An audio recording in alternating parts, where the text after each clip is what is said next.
Hey, Rob from Wonder 42 here, and today we are talking about Steven Soderbergh's new movie, No Sudden Move, that is available on HBO Max. And to be honest, there's not a whole lot of talk about it, and I'm kind of curious why. Let's get into it.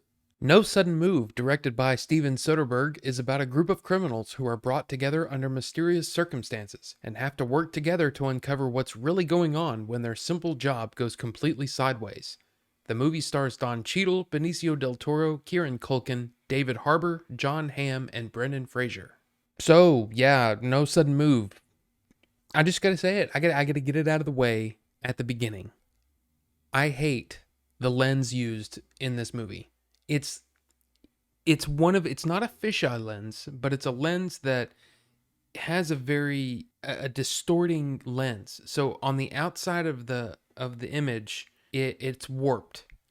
And because they set up shots to do a lot of panning, it's just distracting. It's distracting. I don't like it, and I don't understand why that was a choice. Unless they were trying to emulate some sort of, old style filmmaking, it's literally like, hey, let's use this really good lens, this interesting looking lens for this one shot, and then forgot to take it off.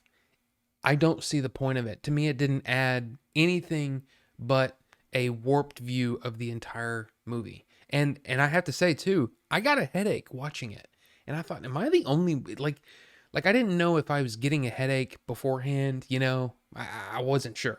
So I went online and there were people complaining about the lens being used and that it gave them headaches. I mean, most of them called it a fisheye, but some of them were saying, yeah, this movie made me nauseated. I had to quit watching it. So I guess I wasn't the only one.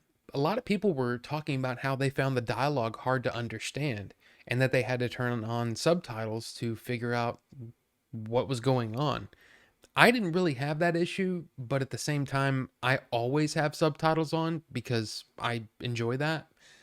There's a lot of things sometimes, especially background information, background conversations that sometimes gets put in the subtitles, and I enjoy that. The I enjoy subtitles on my movies. So what can I say? But yeah, I think a lot of the other things that I saw were people talking about the way that the plot was kind of indecipherable, and that by the end, with so many twists and turns coming, it's hard to understand what exactly happened. I didn't have a problem there. I didn't find the movie hard to understand at all.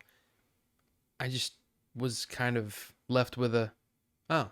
One of the things that somebody said that I thought was kind of interesting is they said that it was like watching three different movies because the movie starts off a certain way and then it changes into something else and then it changes into something else. And you almost like three different genres being presented here, or different kind of styles. A lot of people said, "Oh man, I was really involved in the first act, and it lost me in the second act." And then some people were saying, "Oh, I was kind of bored the whole time until the third act, and then I was really."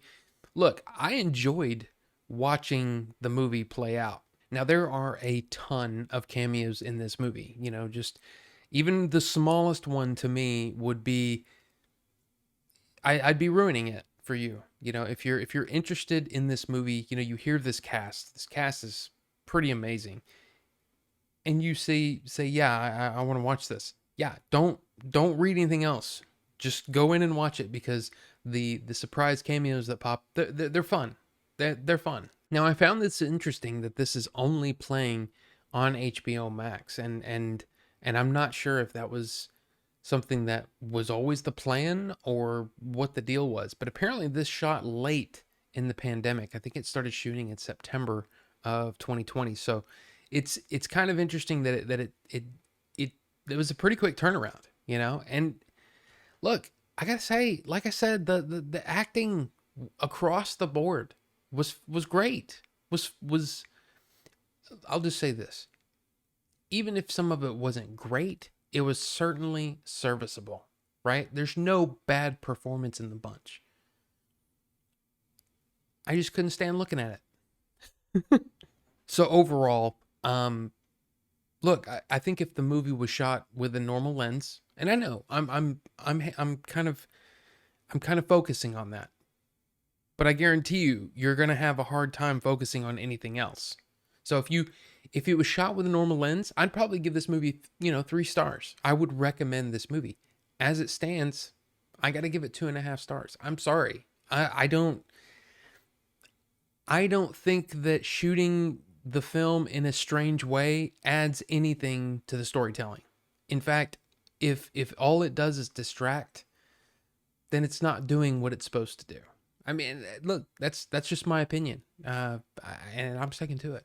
So, no sudden move. Did you watch this movie? I mean, did anyone else watch it and was as distracted as I was? Watching this warped vision play out, or maybe some of you watched it and were like, "Hey, I didn't think it was a big deal. In fact, I think it added to it." Let me know down below what you think of it, and yeah, we'll talk about it. So, thank you so much for watching, and we'll see you on the next one.